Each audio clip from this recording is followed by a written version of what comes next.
Ici, mon travail de peintre aura été l'ascèse d'une scribe. Sentience, advenue comme si un lien entre elles, mais inconnu de moi, les mettait en phase, l'une générant la suivante. Je comprenais progressivement que des lieux entraient en résonance avec un appel insistant d'abondante lumière. Certains connus, aucun ne me semblant étranger.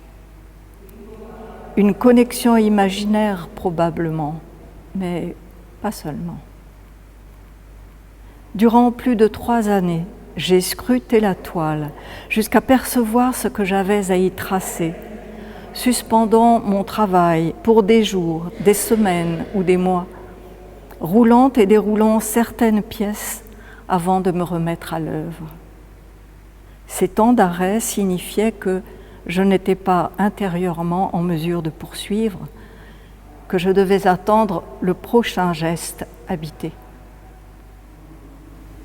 D'étranges ressentis m'ont souvent enthousiasmé.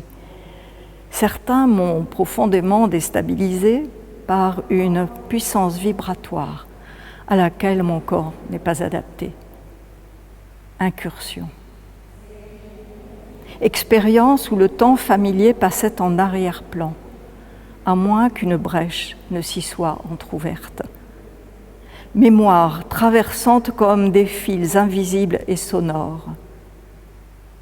Un lien s'établissait, puis tout se refermait, me laissant secouer par cette perception, éprouvant la nécessité sécurisante d'une approche de sens.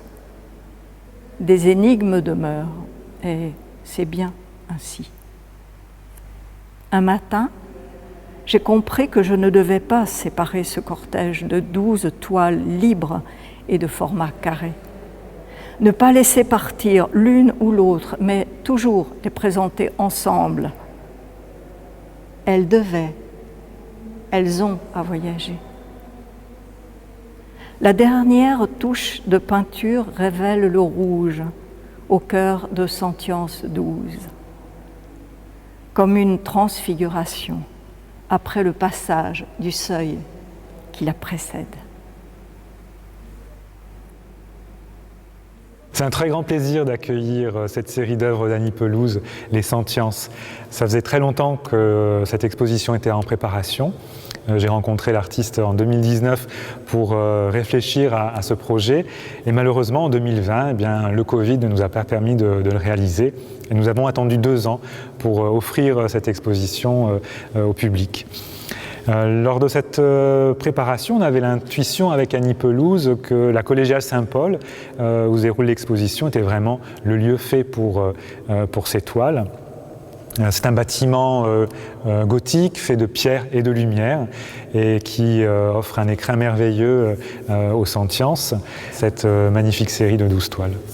Oui, ce qui est remarquable pour nous, c'est que c'est la première exposition d'art contemporain à la collégiale Saint-Paul et c'est finalement cette rencontre qui a permis de pouvoir l'organiser. Cette exposition a demandé beaucoup de préparation en amont pour réfléchir à la meilleure scénographie. Et puis le montage a été permis grâce à l'ensemble des services culturels de la ville, avec ses moyens techniques, son personnel, qui a donné le meilleur de lui-même. Et donc le spectateur, en entrant dans la nef, découvre ces œuvres qui sont disposées dans la nef et dans le chœur. D'un seul regard, il peut embrasser pratiquement toutes les toiles.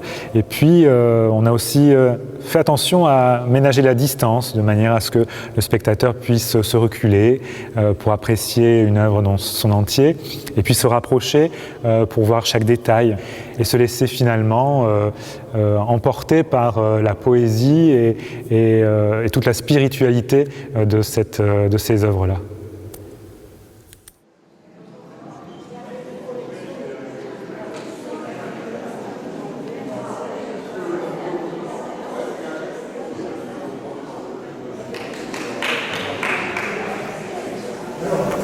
Il y a quelques années, Annie Pelouse a exposé à la Société. Et cette année, donc, nous montrons un peu spatialement vrai, mais c'est spirituellement encore plus vrai. La Toulouse recherche l'énergie des dieux, la vérité des dieux, la force des dieux. Alors, dans le il y a une force qui est plutôt celle de l'histoire. Quand nous montons donc la symbole et la force de Dieu, c'est plus l'histoire, c'est l'origine. Je dirais comme ça. On va vers l'origine et, comme c'est vers le mystère de l'origine. Et la peinture de la Toulouse ici est en résonance avec cette question de l'origine et du mystère. Et alors, vous apercevez un monastère, une harmonie, une forêt, une montagne, mais comment dirais-je, un peu comme au commencement des choses, c'est-à-dire à l'heure du chaos, mais du chaos au sens des Grecs. Le chaos, ça n'est pas du tout négatif dans notre pensée, c'est au contraire la richesse à l'état pur avant que se produisent les mondes du monde de notre temps. Et elle a senti, a ressenti cela. Dans tout le titre, peut-être, qu'elle a choisi pour accompagner, pour décrire ce travail, celui de sentience. C'est un moment de méditation, c'est un moment de contemplation qu'elle nous offre, qui est en résonance avec la collégiale, qui permet ainsi à chacun de mesurer la force de ce lieu, la force de cet édifice, de cette collégiale, à travers la nature de lui. Donc je vous souhaite un bien de lui et le succès qu'elle mérite grâce à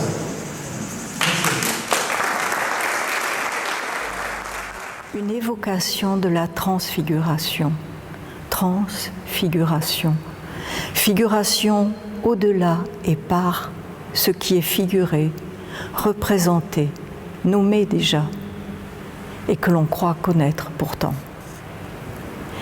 Richesse infinie, métamorphose de notre regard qui contribue à être opérant tout ce qui est, tout ce qui semble. Notre regard qui peut tout cela lorsqu'il est aimant, ouvert. Posé sur un arbre, un visage, une situation, ou la trace du passage d'un oiseau sur quelques grains de sable du désert, car cela arrive même au cœur des dunes. Ce regard qui ne s'arrête pas à distinguer l'utile, ni même l'agréable, à seule fin de les adapter à soi, mais qui caresse, accompagne, rend sa beauté à toute chose, parce qu'il la voit de l'intérieur. Parce qu'il a appris, cultivé, non la séparation, mais la connaissance de ce qui est. Ce regard, conscient de la fragilité, de la puissance, de la capacité d'être adoubé par la lumière, celui-là, devenu connaissant, ouvre l'espace de la vibration haute qu'il nous est donné de laisser résonner en nous pour qu'elle nous danse, nous respire, nous rapproche de ce qui est et dont nous sommes. Ce vivant insondable et mouvement que l'inconnu n'arrête pas, mais qui nous enseigne de l'avoir rencontré. Tout cela en chacune, chacun, pour que nous apaisions nos vents contraires et laissions le chant du monde nous enchanter, nous émonder, nous libérer, nous ensemencer, nous accomplir. En partage avec vous ces sentiences que ma main n'a pas été seule à tracer. Écriture visible et invisible mêlée.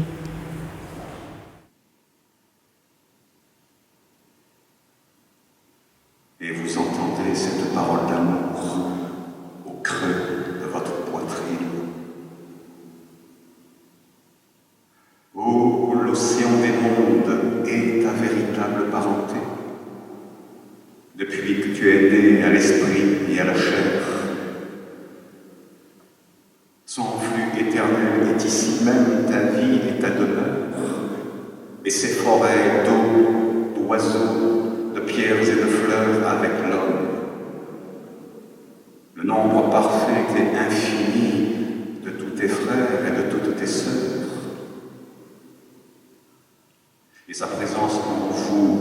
éveillé de lumière, vous êtes un guide. Parmi les vacarmes nocturnes et humains de l'épouvante et de l'emportement, parmi les labyrinthes de l'âme, et le ciel, à votre regard entier, vient. Par le tableau, par le chant, par le poème.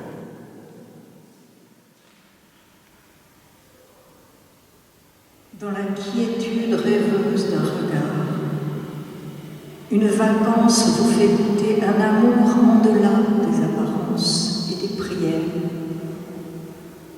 Elle vous conduit vivant à cette échelle du vide qui, échelon après échelon, vous mène au sommet naturel de votre cœur.